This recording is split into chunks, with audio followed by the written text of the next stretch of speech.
నా జీవితంలో నాకు తెలిసింది స్త్రీకి స్త్రీయే శత్రువు.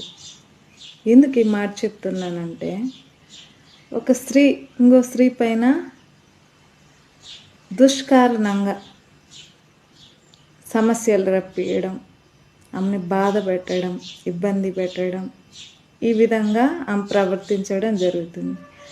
కానీ భగవంతుడు ఏం చేస్తాడు తెలుసా అండి?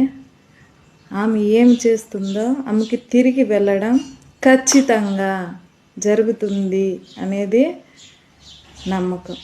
ఎందుకంటే నేను చిన్నతనం నుంచి అమ్మవారిని నమ్మడం వలన నాకు ప్రతి ఒక్కటి ఏదో ఒక రూపంలో వచ్చి ఆమె సహాయం చేయడం జరుగుతుంది.